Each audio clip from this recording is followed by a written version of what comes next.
आज है हमारा टॉपिक इवेपोरेशन। बच्चे इवेपोरेशन क्या होता है?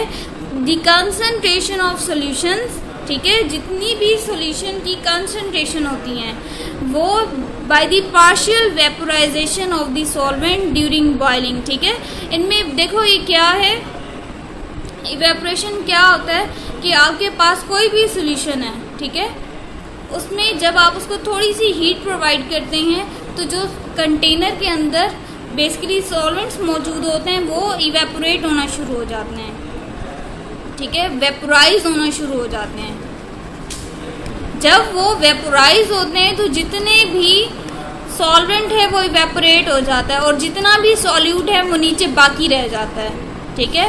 अब वो कहते हैं कि जब ये सारा प्रोसेस हो रहा होता है, वेपोराइजेशन का प्रोसेस हो रहा होता है, वेपर्स उड़ रहे होते हैं, तो जो नीचे मटेरियल सॉलिड इकट्ठा हो जाता है, ठीक है, वो सॉल्यूशन कंसंट्रेटेड हो जाता है। तो उसमें आपका ये सारे प्रोसेस के दौरान जो हमने चीज़ें देखनी होती हैं कि क्या चीज़ें इंक्रीज़ कर रही होती हैं उस सॉल्यूशन की। जैसे जैसे वेपोराइजेशन हो रही होती है, सॉल्वेंट उड़ रहा होता है, नीचे जो मटेरियल है उसकी कंसंट्रेशन, उसकी डेंसिटी, उसकी विस्कोसिटी, उसका बॉइलिंग पॉइंट, हर चीज़ बढ़ रही होती है, ठीक है। विस्कोसिटी, उसकी थिकनेस, सॉल्यूशन में से जब सॉल्वेंट उठता रहेगा तो मटेरियल जो है वो क्या होता जाएगा, विस्कस होता जाएगा, ठीक है, थिकी होता जाएगा, उसकी डेंसिटी ज़्यादा होती जाएगी, ठीक है, उसकी कंसंट्रेशन ज़्यादा होती जाएगी, किसकी, सॉल्यूट की। अब देखें वो कहते हैं कि जो बॉइलिंग पॉइंट है सॉल्यूशन का वो हमेशा ज़्यादा होता है बॉइलिंग पॉइंट ऑफ सॉल्वेंट, ठीक है। मैं क्या कह रही हूँ कि जो सॉल्यूशन का बॉइलिंग पॉइंट है वो हमेशा ज़्यादा होता है as compare to boiling point of solvent, ठीक है। सॉल्वेंट के बॉइलिंग पॉइंट से हमेशा ये ज़्यादा होता है, ठीक है। अब वो कहते हैं कि ये जो डिफरेंस है ना कि सॉल्यूशन का जो बॉइलिंग पॉइंट है वो ज़्यादा है, सॉल्वेंट का कम है, इसको हम कहते हैं टेम्परेचर डिप्रेशन, ठीक है। जैसे जैसे जो आपका मटेरियल डिसॉल्व हुआ है सॉल्यूशन के अंदर उसकी जो कंसंट्रेशन है वो बढ़ती जाएगी, वैसे वैसे जो टेम्परेचर डिप्रेशन है वो इंक्रीज करता जाएगा, ठीक है। ये थी आपकी प्रॉपर डेफिनेशन। अब हम नेक्स्ट चलते हैं कि इक्विपमेंट्स जो इवेपोरेशन के प्रोसेस में यूज़ हो रहे हैं वो कौन से हैं। फॉलिंग फिल्म इवेपोरेटर, दूसरा है नेचुरल और फोर्स्ड सर्कुलेशन इवेपोरेटर। बच्चे आज हमें जो डिस्कस करना है वो है फॉलिंग फिल्म इवेपोरेटर, ठीक है। अब हम नेक्स्ट उसकी स्लाइड की तरफ चलते हैं। फॉलिंग फिल्म इवेपोरेटर अभी क्या होता है ये देखें, ये आप इसकी डायग्राम देख सकते हैं फॉलिंग फिल्म इवेपोरेटर की। अब ये आपको इसके नाम से ही जाहिर हो रहा है कि ये इवेपोरेटर है। इवेपोरेटर का क्या मतलब है कि ये इसमें इवेपोरेशन का प्रोसेस होगा और जो वेपर्स हैं वो उड़ जाएंगे, सॉल्वेंट इसमें से उड़ जाएगा जो सोल्यूट है। इसका मतलब कि आपने सोल्यूट और सॉल्वेंट इन दोनों को सेपरेट करना है, ठीक है, इनको अलग अलग करना है। फॉलिंग फिल्म इवेपोरेटर में ये एक ऐसा इवेपोरेटर है जिसकी मदद से आप जो सोल्यूट है और जो सॉल्वेंट है उनको अलग अलग कर लेते हैं, ठीक है। अब इसका प्रिंसिपल किस बेस पे काम करता है, आप देखें कि इसका प्रिंसिपल ये है कि आपने जो लिक्विड है उसको ऊपर से, ठीक है, लिक्विड को आपने टॉप पार्ट से इसको एंटर करना है। लिक्विड आपने ऊपर से एंटर किया, अब क्या होगा कि ये ट्यूब्स में फॉल करना शुरू कर देगा, ठीक है। अब आपने स्टीम प्रोवाइड की, ठीक है, स्टीम क्या होती है,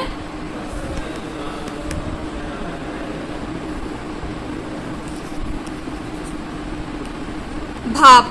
जब आपने स्टीम प्रोवाइड की उनको तो क्या हुआ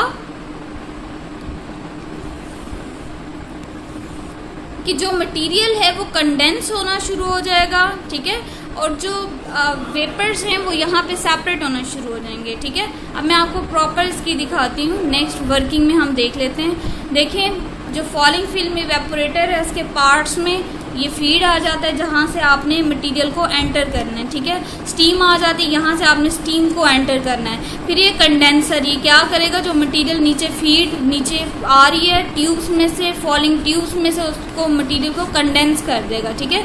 उसके बाद आप यहाँ पे आप प्रोडक्ट ले लेते हैं, वेपर्स को यूँ निकाल लेते हैं, ठीक है, और जो प्रोडक्ट है वो आपको यहाँ से मिल जाता है। बच्चे यही इसकी वर्किंग है प्रॉपर, यही इसका प्रिंसिपल है कि आप ऊपर से मटीरियल को एंटर करते करते हैं, मटेरियल को स्टीम प्रोवाइड करते हैं, उसके बाद कंडेंसेशन का प्रोसेस होता है, कंडेंस कर देते हैं सारे मटेरियल को, उसके बाद जो वेपर्स हैं उनको आप अलग कर लेते हैं। वेपोरेशन ये है ना, सॉल्वेंट जो है वेपर्स की फॉर्म में अलहदा आप ले लेंगे, उसके अलावा जो प्रोडक्ट है, जो सोल्यूट है, उसको आप सेपरेट कर लेंगे और यही आपने इवेपोरेशन में करना होता है। अब देखिए नेक्स्ट हम अपनी स्लाइड पर चलते हैं। फॉलिंग फिल्म इवेपोरेटर, ये है प्रॉपर आपकी डायग्राम, आप इसका स्क्रीनशॉट ले सकते हैं, अदरवाइज पिछली जो डायग्राम थी वो भी बहुत बेहतर थी। इसमें क्या होता है कि आप ये इनलेट यहाँ से मटेरियल को एंटर करते हैं, यहाँ से आप स्टीम को प्रोवाइड करते हैं। ये ट्यूब्स हैं, बंडल ऑफ ट्यूब्स हैं, बहुत सारे ट्यूब्स हैं, ठीक है। यहाँ पर कंडेंसेट मौजूद है, यहाँ पे कंडेंसेशन का प्रोसेस होगा। उसके बाद क्या होगा कि आप यहाँ से मटेरियल आएगा, यहाँ से आप वेपर को अलहदा कर लेंगे और यहाँ से जो आपका प्रोडक्ट होगा उसको आप सेपरेट कर लेंगे आउटलेट से। अब नेक्स्ट है कंस्ट्रक्शन। बच्चे ये आपका लॉन्ग ट्यूब्स होती हैं बेसिकली, इसके अंदर मैंने आपको बताया कि इस तरह से कंटेनर होता है, इसके अंदर बहुत सारी लॉन्ग ट्यूब्स होती हैं। वो कहते हैं कि जो लॉन्ग ट्यूब्स होती हैं वो 4 to 8 मीटर होती हैं, ठीक है, या फिर 13 से 26 फुट इन लेंथ होती हैं। अब वो कहते हैं कि ये जो आपके पास ट्यूब्स होती हैं ये स्टीम जैकेट से ढकी भी होती हैं, ठीक है। स्टीम जैकेट बेसिकली इसके इर्द गिर्द स्टीम जैकेट लगी हुई होती है। अब वो क्या करते हैं कि यूनिफॉर्म डिस्ट्रीब्यूशन होती है सोल्यूशन की। देखें ये क्या कह रहे हैं कि अगर आपने यहाँ से इनलेट फीड डाला है, ठीक है, सोल्यूशन यहाँ से एंटर हुआ है, तो सारी ट्यूब्स में से मटेरियल इक्वली बाहर निकले, ठीक है। अब वो कहते हैं सोल्यूशन यहाँ से एंटर करेगा, जैसे जैसे ये नीचे जाएगा ये वेलोसिटी गेन करता जाएगा, ठीक है।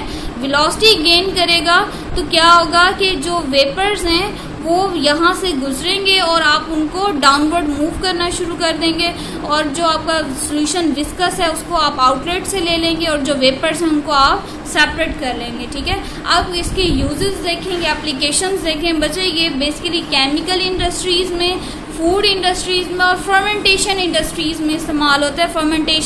फर्मेंटेशन क्या होता है कि आपको ये ऐसी प्रोडक्ट्स बना रहे हैं जिनको जो कि माइक्रोब्स का इस्तेमाल करते हुए वो बने, ठीक है।